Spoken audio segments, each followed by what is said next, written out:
I started playing at 8 years old. This is actually my 12th year. This is actually my second year also playing, being a street violinist. I do weddings, parties. If any of y'all need y'all party done, call me, okay? Call me, and I will be at your party to play for your birthdays, for your mom's anniversary, wedding, anything. Call me, okay? All right, all right. So how's it going? You are now unidentified. I see that you've been playing in the community for quite some time. How long have you been playing? And what is your name? Let's start there first. My name is Dex Torres Timmons, aka the Violin Wizard, coming straight from Fayetteville, North Carolina. This is actually my 12th year playing. You know, been playing in the streets for 2 years. Really? The Capitol on Hay Street. Okay. Started playing actually when I was 8 years old in 5th grade. It's actually now like I said, my 12th year. So. Yeah. Okay, and I see you have someone next to you. Who's this person is? This right here is my sister Shay. Okay. Basically, she's been my best friend for about what? About 3 years. About 3 years. years now. We walked together. You know, we struggled together. Everything we did it together. So of course, why not? She gotta go. You know, she gotta go with me. Gotcha. Okay. And again, tell me a little bit about yourself. Let the viewers know who you are. My name is Ashay. Everybody call me Shay. Dex is like my best friend. I've been knowing him for a long time. Okay. And we walk the streets together, and a lot of people do a lot of negative things, but we always be positive and gotta keep pushing forward. But I just support him though for everything he do. Okay, and what are these negative things that you're talking about? Just tell me about it here. As far as people trying to distract him from playing his violin, Really? or people always trying to beg him for money or get him, you know, to go with them and do bad things to get caught up, to keep him unfocused off his career path. Okay. So that's a negative stuff that we gotta stay away from. And I can always attest to that. I mean, many people, they don't have anyone to sincerely look out for them and say, hey, listen, I don't think that this crowd is a good crowd, or whatever the case may be. Can you share any of your experiences as far as being out there as a young performer, and what would you say to new performers if someone's coming up? Okay, being out there as a performer, it's crazy because downtown Hay Street, it really doesn't have that many people to, you know, come out and play out there. So it's like I'm basically like the only person. I wouldn't say me as the only person, you know, but it's a couple of people that come out, but it's constantly, daily. I'm the only person that really goes out there and plays. So it's like, you know, but the people, they embrace it, they love it. I'm talking about they love it. Like little kids especially, like they'll just walk by and, oh mommy, look, or look, like, you know, and it's crazy because when I show it to them, they learn it in about, just like how I learned about a song in about 3-4 seconds, they learn it just as fast. And I'm just now teaching them. It could be their first time. Most of the kids, it's their first time actually seeing a violin up close. Yes, yes. You know, so it's wild. Like I said, you always see it on YouTube and you see stuff like that, but to see it in real life, it's like, whoa, you know, and these kids get to see it at 2, 3, 4 years old, you know, babies, you know, they get to see it. In Europe, you know, the kids are learning, you know, they're learning, what, 2, 3, you got prodigies at 3, 4 years old, they're already learning how to play the violin. They already know everything about it, you know, so for them to be able to learn it now, it's like, wow. And I'm the one teaching them, so it's like, who knew, you know, who knew it would be this way? And for new performers coming out, just be yourself, you know, just come out and enjoy it. I'll guarantee that people are gonna enjoy you, whether it's singing, dancing, playing a saxophone, playing any musical instrument, you know, period. Just being out there on that street, that one strip, you know, it's like, people embrace it. They love music. They can't wait to have more people out there, you know, just like me, so. Well, what made you want to go outside? Why was that preference made? Okay, well, I used to stay in trouble a lot. You know, that was it was crazy. And I used to sit in my garage all the time and play my violin. But I, listen to Foxy 99 and 104.5, which are hip hop and R&B stations. Or I listen to what is it? 107.6, 106.7, something like that. Yeah, 106.9. Yep. And it's crazy because like I said, I used to stay in trouble, so that was like my safe haven.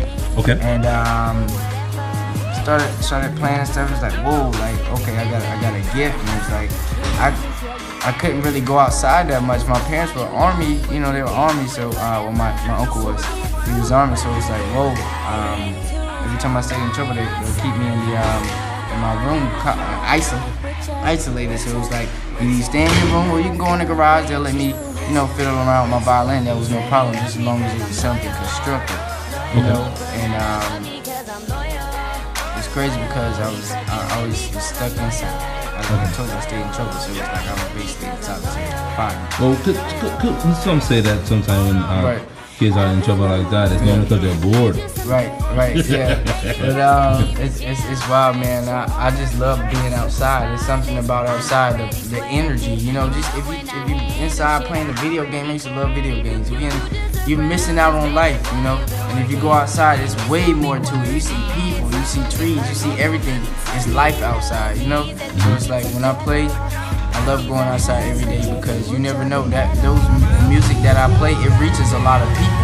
If I stay stuck inside, it's like, hey, thank you, I appreciate it. Just like people always tell me, go back to college. I mean, understandable. If I go back to college, it's like I'm gonna be stuck with basically one parameter instead of multiple. Multiple, So you're saying that it would be a hindrance for you to go to college? I mean, right now, of course it would. It's like everything is flowing for me, everything is going good, And like I said, if I'm in a college orchestra, I'm basically playing classical type music, but I mean, you're playing other genres too, but it's not how I want to do it. I'm an improvisational violinist. I've been that ever since 7th grade, and I'm 20 years old now, so I'm still learning. I'm still learning, but at the same time, it's like it's gotta come constant. I gotta keep playing all these different genres. Instead of just limiting myself to one, just to one genre. My parents always used to tell me, follow your dreams, follow your heart.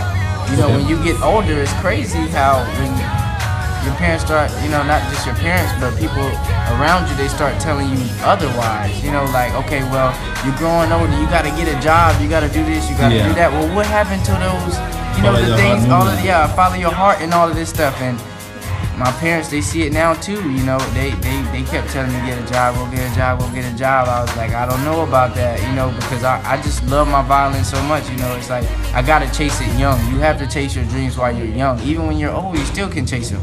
But while you're young, while you still got time, I'm only 20 years old, so hopefully a kid 10 years old or 8 years old, 9 years old, and see me playing and saying, oh, I want to keep playing instead of giving up like everybody else usually do. We give up. When things get hard, we give up. But I stay constant, and that's why everything is still coming to. Everything I'm getting blessed abundantly. It's crazy. But like I said, man, it's all in rotation. It's all going in motion right now. Do you have a favorite artist or violinist here? My favorite violinist. My favorite violinist will have to be the Mad Violinist. Okay. Ever since 7th grade, I figured I had an ear for music. I was watching his videos, trying to imitate his videos. It was crazy. And that's how it always starts. Right. And when I was in college, I went to college at Elizabeth City State. I finished my first year of college there. He actually tweeted me when I had my Twitter account. How does it make you feel? Man, I was in my room about to cry, man. I was in there jumping up and down, like a regular fan, man. Like, whoa, like this man, like he's big. He's big known around the world. YouTube violinist. Of course, he does events in his community, also in Atlanta. But for him to reach out to me, and I'm in North Carolina, it was like, whoa. And he said, keep going, man. It all just link up. Just hit me up when you're ready to link when you get to Atlanta. And I was like, whoa, like that's definitely a move I have to make. But it was like, man, that is crazy. Thank you for someone like him who I've been looking up to for this long. For him to hit me up, that's like somebody who likes Beyonce or Jay-Z, and for them to hit you up on social media, it's like, whoa, like, oh my gosh, like you think you're famous or something, like they paying attention to you, like, whoa, man, it's crazy. And that's how my community views me now. And it's crazy, at 20 years old, people, like I said, people telling me go back to college, but I'm in a community doing something bigger, than just college itself. I'm not just thinking about me. I'm thinking about the future for these kids, for everybody around me. I'm thinking about the future for everybody around me. Do you have a favorite violin manufacturer? Not really, but I'm waiting to get one of those $1 million Stradivariuses though. I'm telling you, if I get one of those, you know, after that I'll probably have to be when I'm about 30 or something, you know, after I would have made my way and stuff. But Okay. I'm telling you, man, if I can get a Stradivarius, that's it for me. You know, I retire. I'm sorry. Okay, well, you know, I appreciate everything y'all did for me. That's it, man. I'm gonna hang that thing up on the wall. I'm gonna put it in a big old mural, and nobody gonna be able to touch it. You can look all you want. It's gonna be like you walking through a museum. And that's it. No, Okay. you just look, but you cannot touch. You know, that's it. That's it, man. Well, I don't know if they make an electric violin by Stradivarius. You know, I probably do already have one, but I don't know. But if they get one of those too, I'm gonna have acoustic and a Stradivarius and a regular electric violin just hanging up on the wall for people to see. Like I said, no touching. It's gonna be walking through the house, but it's gonna be like a museum, you know. Okay. Yeah. Well, the first time I actually really had any interaction with you was at the wine festival that just passed. Right. And I have to say, you did a fantastic job there. I appreciate and that. people really enjoyed what you did at the festival. I mean, if there's another festival coming up, would you be open to performing there? Of course. I'm telling you, man. At first, I shied away from saying that I could play. You know, people was always telling me, man, you are great. I mean, of course, you always want to stay humble, you know, for one. But then again, it's like, I don't know, I was kind of selling myself short because it was like, you've been playing for this long, all these people telling you you're great. But I was like, oh, man, I'm all right. Because I kept comparing myself to other violinists, you know, who had more skill, more you know. And then on top of that, these people have had lessons. I'm talking about lessons on top of lessons. The only time I had lessons was in my first year of college. First year of college, you know. So which college you listen? Elizabeth City State. Okay. Right. And that was just 2 years ago.